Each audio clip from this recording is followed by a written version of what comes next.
اور یہ بھی یاد رکھیں کہ ایک آدمی مر گیا تو اس کی جائیداد میں اس کی بہن کا جو حصہ ہے، اگر اس کا بیٹا نہیں ہے، اس کی اولاد نہیں ہے، تو اس کی بہن کا جو حصہ ہے وہ بیوی سے کہیں زیادہ ہے۔ میں مثال دوں، ایک آدمی 4 کروڑ چھوڑ کے مر گیا، اس کی صرف بیوی ہے اور ایک بہن ہے۔ ایک آدمی 4 کروڑ چھوڑ کے مر گیا، صرف ایک بیوی ہے، اولاد نہیں، ماں باپ کوئی نہیں، صرف ایک بیوی ہے اور ایک بہن ہے۔ بیوی کو کتنا ملے گا پتہ ہے؟ ایک آدمی 4 کروڑ چھوڑ کے ملا تو کتنا؟ 1/4 چوتھائی، 1/4، یعنی 4 کروڑ چھوڑ کے ملا تو 1 کروڑ بیوی کا، اور یہ 3 کروڑ کون لے گا؟ اس کی بہن لے گی۔ یہ 3 کروڑ کون لے گا؟ اس کی بہن لے گی۔ یہ ہے بلڈ ریلیشن کا پاور، خونی رشتے کی طاقت۔ تو سب سے پہلی ذمہ داری عورتوں کی ہے کہ وہ اپنی حد کو سمجھیں اور اپنے شوہروں کو آمادہ کریں کہ وہ اپنی بہنوں کو حصہ دیں، اور ایسا کرنے سے ان کا نقصان نہیں، ان کا فائدہ ہے، کیونکہ ان کے بھی بھائی ان کو حصہ دیں گے۔ تو یہ عورت کی ذمہ داری ہے۔ دوسری ذمہ داری بھائیوں کی، دوسرے نمبر پر میں بھائیوں کو ذمہ دار مانتا ہوں کہ بھائیوں کی یہ ذمہ داری ہے کہ وہ اپنی بہنوں پر اتیاچار نہ کریں، اپنی بہنوں کو ان کا حق دیں، اور اگر اپنی بہنوں کی خدمت کرنی پڑی کسی وجہ سے تو اس کا بہانہ بنا کے ان کا حق نہ ماریں۔ دیکھیے صحابہ کرام میں بہت سارے صحابہ کرام ایسے ہیں جنہوں نے اپنی بہنوں کے لیے بہت کچھ کیا، لیکن اس کے بدلے میں وراثت نہیں ہڑپی۔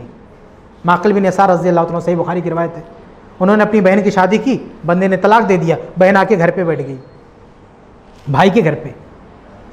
اس کے بعد انہوں نے دوبارہ بہن کی شادی کرائی، لیکن بہن کی جائیداد نہیں ہڑپ کی انہوں نے۔ جابر رضی اللہ تعالیٰ عنہ، صحیح بخاری کی روایت ہے، ان کے ابا شہید ہوئے تو ان کی 9 بہنیں تھیں، 9 بہنیں۔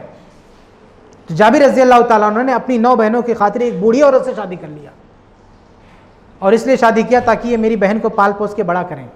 تو جابر رضی اللہ تعالیٰ عنہ نے اپنی بہن کو پال پوس کے بڑا کیا، سب کی شادیاں کی، اور ان کے چکر میں اپنی بیوی کو بھی داؤ پہ لگا دیا، یعنی ایسی عورت سے شادی کر لی جس سے اولاد ہی نہیں ہوئی۔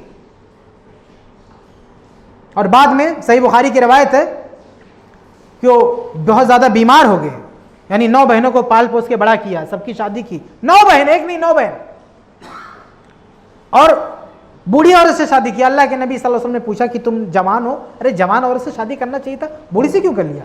کہا اللہ کے نبی میری 9 بہنیں ہیں، اس لیے میں چاہتا ہوں کہ بوڑھی عورت ہو تاکہ ان کے لیے ماں بن سکے، ان کو نہلا سکے، دھلا سکے، تربیت کر سکے۔ تو نبی نے یہ سنا تو کہا اصبتا، بہت اچھا کیا، حوصلہ دیا، تائید کیا کہ اگر اپنی بہن کے لیے قربانی دی تو بہت اچھا کیا، اور بوڑھی عورت سے شادی کرنے کی وجہ سے اولاد نہیں ہوئی۔ صحیح بخاری کی روایت ہے، بیمار ہوئے بہت زیادہ، اللہ کے نبی صلی اللہ علیہ وسلم دیکھنے آئے، اب پوچھا، بے ہوش تھے وہ، اللہ کے نبی صلی اللہ علیہ وسلم نے پانی کا چھینٹا مارا، ہوش آیا۔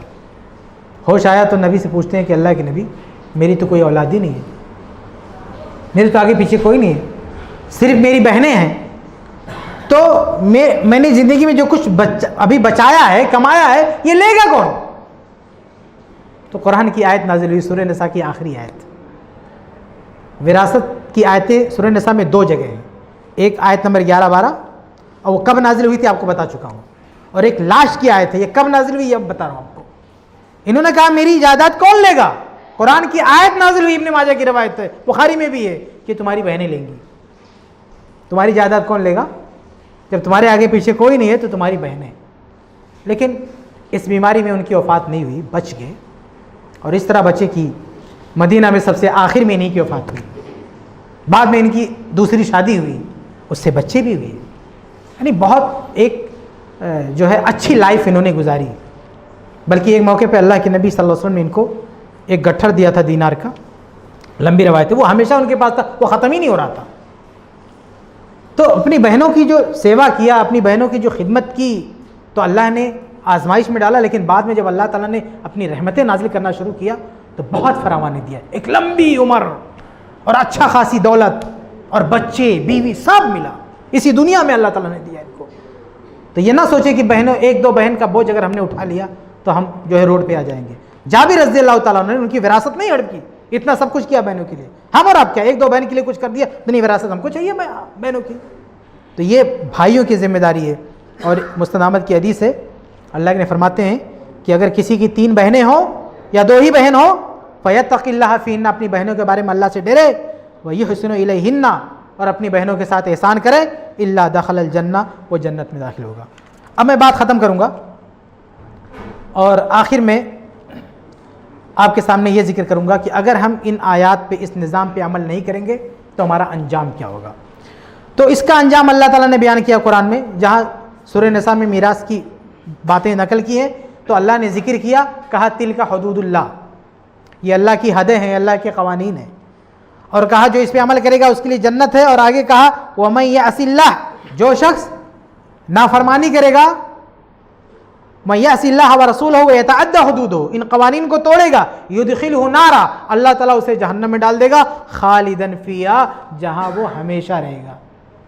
جی ہاں، قرآن میں ایسے ہی ہمیشہ رہے گا، خالداً فِيهَا، ترجمہ جا کے دیکھ لیں، سورہ نساء سورہ 4 آیت 14، کہ جو وراثت کے قوانین پہ عمل نہیں کرے گا اللہ اسے جہنم میں ڈالے گا، خالداً فیہا، ہمیشہ ادھر رہے گا۔ وَلَهُ عَذَابٌ مُهِینٌ، اس کے لیے رسوا کن عذاب ہے، ذلت والا عذاب ہے۔ یہاں عزت کمانے کے لیے آدمی سوچتا ہے پیسہ ہڑپ کر لے دوسروں کا، اللہ ذلیل کرے گا جہنم میں سے۔ تو یہ سزا بتائی ہے، یہ وارننگ دی اللہ تعالیٰ نے، یہ جو قوانین ہے، جو حدود ہیں، ان کو توڑنا نہیں۔ تو اس کے خلاف جانا، بہنوں کا حصہ ہڑپ کر لینا، معافی وغیرہ کی باتیں لانا، یہ ان حدود کو توڑنا ہے، اور پھر اس کے لیے جہنم، وہ بھی جہنم میں ہمیشہ ڈالنے کی وعید اللہ تعالیٰ نے سنا۔ اس کے علاوہ ایک اور حدیث ہے سنن ابی داؤد وغیرہ کی، کہ اللہ تعالیٰ کچھ گناہوں کی سزا لازمی طور پر اسی دنیا میں دیتا ہے۔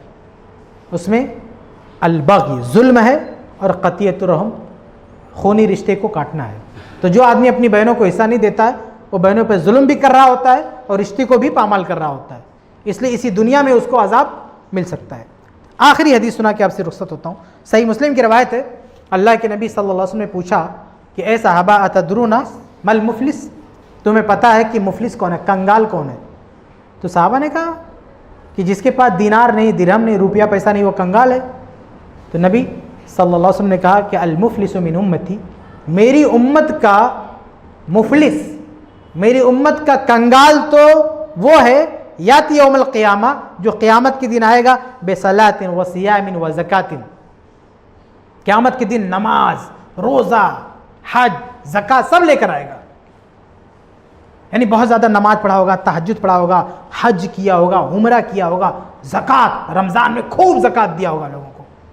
مجھے کبھی کبھی بہت ترس آتا ہے ایسے سیٹ لوگوں پہ جو رمضان میں مولویوں کی لائن لگا کے پیسہ بانٹ رہے ہوتے ہیں، بے حیا بے شرم، بہن کا کھا کے بیٹا پہلے اس کو تو دے، ہاں یہ لائن لگا کے سب کو پیسے بانٹ رہا، پہلے ادھر دے پیسے، جس کا تو کھا کے بیٹا چور کہیں کا، پہلے اس کو دے، اپنے آپ کی اپنا یہ چوری کا جو دھبا اس کو مٹا، ادھر آ کے سب کو خیرات بانٹ رہا ہے، اور جس کو دینا اس کو نہیں دے رہا ہے۔ تو کہا کہ وہ زکوٰۃ لے کر آئے گا قیامت کے دن، نماز لے کر آئے گا، زکوٰۃ لے کر آئے گا، حج لے کر آئے گا، لیکن اس کے ساتھ ساتھ کچھ جرم کیا ہوگا، اس کی پوری جو چارج شیٹ ہے سب بتائے گی اس میں ایک کیا ہے، وَأَكَلَ مَالَ هَذَا، ان سب کے ساتھ ساتھ کسی کا مال کھایا ہوگا، مال، کسی کا مال ہڑپ کیا ہوگا، کھا لیا ہوگا۔ تو اللہ تعالیٰ انصاف کیسے کرے گا؟ اللہ تعالیٰ انصاف اس طرح کرے گا کہ فَيُؤْتَى هَذَا مِنْ حَسَنَاتِهِ وَهَذَا مِنْ حَسَنَاتِهِ، تو جس کا مال کھایا نا، اس سے بہن کا مال کھا لیا وراثت، تو اس نے جو نماز، روزہ، حج، زکوٰۃ، بھائی نے جو کچھ کیا نا، سارا اٹھا کے اس کو دے دے گا اللہ تعالیٰ۔ اس کی جائز سی بات ہے کہ اللہ کے یہاں تو پیسے تو ہوں گے نہیں اس کے جیب میں کہ اٹھا کے دے دے، نماز روزہ یہی اٹھا کے دے دے گا بہن کو، یہ بیچارہ زیرو پہ، کچھ نہیں، سب کچھ کیا اور لے گئی بہن۔ اور کچھ بدنصیب بھائی ایسے بھی ہیں جن کے پاس نماز روزہ بھی نہیں اور بہن کا کھا کے بیٹھے ہیں، تو ان کے پاس سے کیا اٹھا کے دے گا اللہ تعالیٰ؟ ان کے پاس سے تو وہ بھی نہیں ہے، تو کیا کرے گا؟ اگر بہن کی جو غلطیاں ہیں نا وہ اللہ تعالیٰ اٹھا کے اس پہ لاد دے گا۔ روایت میں کیا ہے، فَإِنْ فَنِيَتْ حَسَنَاتُهُ قَبْلَ أَنْ يُقْدَمَ عَلَيْهِ، کہ اگر اس کی نیکیاں اٹھاتے اٹھاتے ادھر لاد دی گئی، پھر بھی اگر انصاف پورا نہیں ہوا تو اللہ تعالیٰ کیا کرے گا؟ أُخِذَ مِنْ خَطَايَاهُمْ، ان مظلوموں جن کا مال کھایا گیا ان کی غلطیاں اللہ تعالیٰ اٹھائے گا، فَطُرِحَتْ عَلَيْهِ، اور اس بندے پر ڈال دیا جائے گا، اور ثُمَّ طُرِحَ فِي النَّارِ، پھر سے جہنم میں پھینک دیا جائے گا۔ تو یہ انصاف ہوگا قیامت کے دن، ہم نے جس کا بھی مال کھایا ہے، یہ ہماری نماز، روزہ، حج، زکوٰۃ، یہ سب برباد ہو جائے گا، سب اللہ تعالیٰ یہ اٹھا کے اس کو دے دے گا. یہ جو ہم فجر کی نماز پڑھتی تھی پابندی سے سب کچھ کر رہے ہیں, یہ کیا ہمارے اکاؤنٹ سے ٹرانسفر ہو جائے گا, ہمارا اکاؤنٹ سیز ہو جائے گا, کسی اور کو دے دے گا اللہ تعالیٰ, خالی ہاتھ رہ جائیں گے سب کچھ کرنے کے باوجود بھی. اور اگر کچھ نہیں کیا ہم نے تو اس کے گناہ ہمارے سر پر. ارے بھائی اس نے اگر کوئی غلطی کی, مان لیجیے ہم نے کسی کا مال کھایا ہے, اس نے شراب پیا ہے, تو شراب پینے کا گناہ ہے نا, یہ گناہ ہمارے سر پہ. استغفر اللہ, ہم نے شراب پیا ہی نہیں, اس کی سزا ہم بھگتیں. یہ اس وجہ سے ہوگا کہ ہم کسی کا مال کھا لیں گے. اس لیے میرے بھائیو یہ بہت خطرناک چیز ہے کہ ہم کسی کا مال کھائیں, اور وراثت کا معاملہ اور خطرناک ہے کیونکہ اللہ تعالیٰ نہیں چاہتا کہ اس میں کوئی گڑبڑی ہو. اس لیے اللہ تعالیٰ نے اس معاملے کو قرآن میں ڈیٹیل سے بیان کیا ہے. تجارت کے معاملات کہاں قرآن میں ہیں, حدیث میں تفصیل کے ساتھ ہیں, لیکن وراثت کا معاملہ اللہ نے قرآن میں کیوں لیا؟ اس لیے لیا تاکہ اس میں کوئی غلطی نہ ہو. اتنی تنبیہ کے بعد, اللہ تعالیٰ کے اتنے بہترین انتظام کے بعد بھی اگر کوئی ان آیتوں کی پامالی کرے گا تو پھر اس کا انجام بہت بھیانک ہوگا. اس لیے ہم سب کی ذمہ داری ہے میرے بھائیوں کہ ہم سب یہاں بیٹھے ہوئے ہم نے جو کچھ سنا ہے یہ عہد کریں کہ ہم انشاءاللہ اس پہ عمل کریں گے. اگر ہمارے والدین بحیات ہیں تو ان کی وفات کے بعد اگر ہم زندہ بچتے ہیں تو ان کے مال کو صحیح طریقے سے تقسیم کریں گے, اپنے حصے کے ساتھ ساتھ اپنی بہنوں کا بھی حصہ لگائیں گے. اور اگر ہمارے والدین فوت ہو چکے ہیں اور ہم نے بہنوں کو نہیں دیا ہے تو ہم یہ عہد کریں کہ کچھ دن میں جتنا جلدی ہو سکے گا ہم ان کا حصہ پہنچا دیں گے. یہ عہد کریں, یہ وعدہ کریں, ورنہ یہ ہماری نماز روزہ سب برباد ہونے والی ہے, سب جانے والی ہے.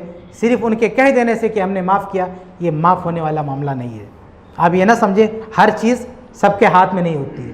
بہن لاکھ چلائے میں نے معاف کیا, لیکن جو اللہ کا قانون تم نے توڑا ہے اس کا کیا جواب ہوگا تمہارے پاس؟